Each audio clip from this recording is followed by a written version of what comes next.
Money feels ancient, permanent, inevitable. It feels like something humans have always used, always needed, always understood.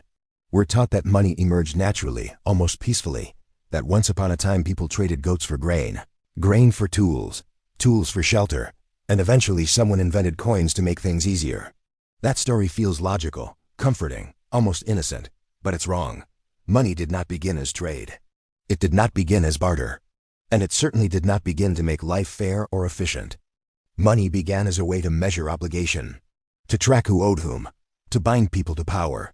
And once you see that, you start to see money and the modern world very differently. Because the truth is, if you misunderstand where money comes from, you misunderstand why debt exists, why inequality persists, why banks hold so much power, and why entire nations can be controlled without a single soldier crossing a border. Understanding the birth of money isn't about history. It's about understanding how control works today. If money was just a neutral tool, it wouldn't shape politics. It wouldn't decide wars. It wouldn't determine who lives comfortably and who struggles to survive. So in this documentary, we're going back, not to coins, not to markets, not to banks, but to a time before all of that.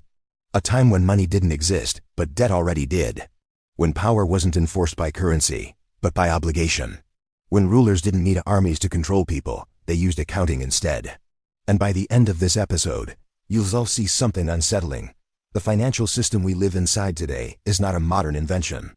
It is a direct descendant of ancient systems designed to control human behavior. Let's begin where the myth begins. The barter story. The idea that early humans lived in a world of simple exchange. You had chickens, I had fish, we traded. If the trade was fair, both sides walked away satisfied. Eventually, barter became inefficient, so money was invented to solve the problem. It sounds reasonable. Economists repeat it. Textbooks rely on it. But anthropologists who actually studied early societies couldn't find it. No pure barter economy has ever been discovered. Not one. Early communities didn't survive through constant trade between strangers. They survived through relationships. Through trust, through memory, through obligation. If someone needed food, they didn't bargain, they were fed. If someone was injured, they were helped. If someone took more than they gave, it was remembered. Debts weren't numbers, they were social facts. And that's the key. Before money, people didn't track value, they tracked obligation. If you borrowed grain during a bad harvest, you didn't pay it back immediately. You owed a favor, a future harvest, labor, loyalty. That obligation might last months, years, sometimes generations. And once obligations exist, power emerges. Because whoever controls the rules of obligation controls society. As communities grew larger, memory failed, trust became fragile, and power concentrated. Temples emerged, palaces emerged, rulers emerged. And with them came accounting, not coins, not markets, accounting. In ancient Mesopotamia, long before the first metal coins were struck, temples and palaces kept clay tablets. These tablets recorded who owed what, to whom, and when. Grain debts, labor debts, tax obligations, marriage payments, fines. Money didn't exist, but units of account did. A shekel wasn't a coin, it was a weight of barley. You didn't hold money, you were measured by it. If you failed to repay your obligation, consequences followed. Not market consequences, social consequences. Loss of land, loss of status, loss of freedom. Debt wasn't economic, it was political. And this is the first major truth about money. Money didn't emerge to facilitate trade. It emerged to enforce hierarchy. Once rulers realized they could standardize obligation, they could standardize control. Taxes followed naturally. Not paid in coins, paid in grain, labor, livestock. If you couldn't pay, you borrowed.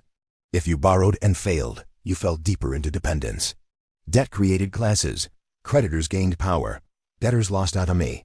Over time, rulers noticed a problem. Too much debt destabilized society. People fled. Revolts erupted.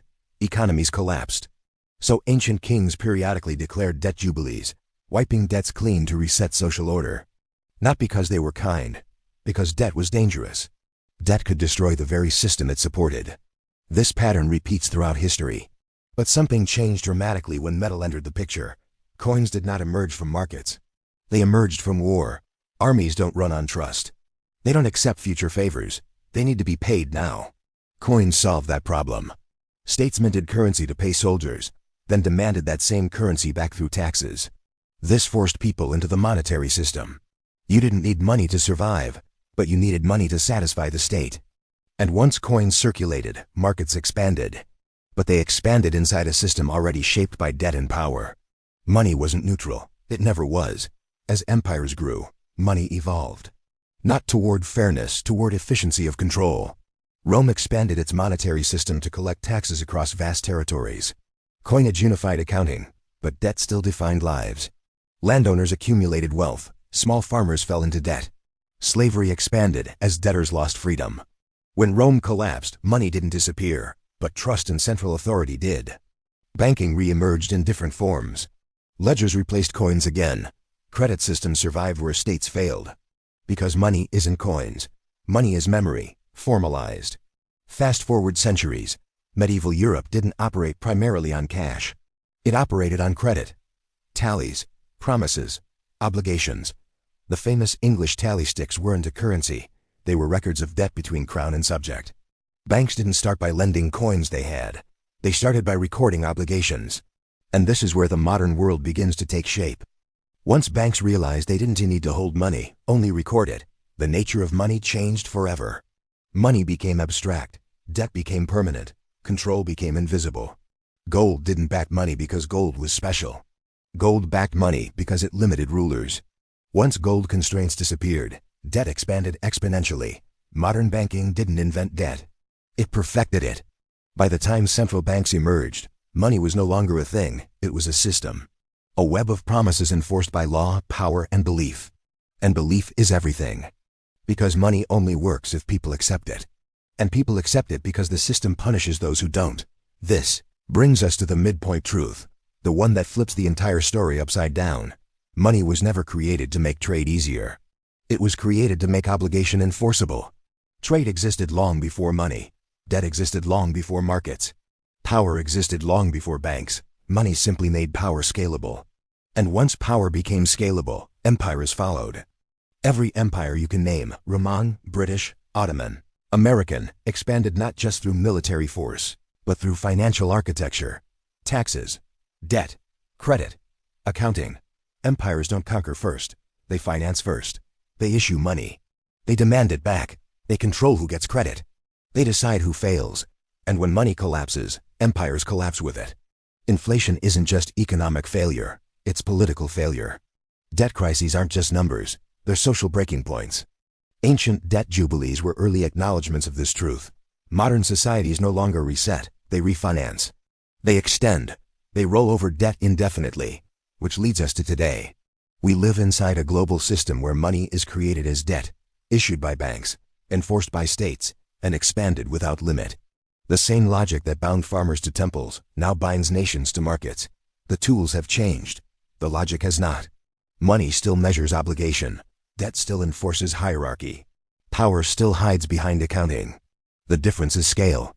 Today, obligations aren't tracked on clay tablets. They're tracked digitally, instantly, invisibly, across borders, across generations. And the people who control those ledgers control the world. This is why understanding the birth of money matters. Because if money began as a tool of control, then modern finance is not broken, it's functioning exactly as designed. Inequality is not a bug. Debt dependency is not accidental. Financial crises are not anomalies. They are outcomes. In the next episode, we'll follow this logic forward, from ancient debt systems to medieval banking, from early credit to the rise of financial empires.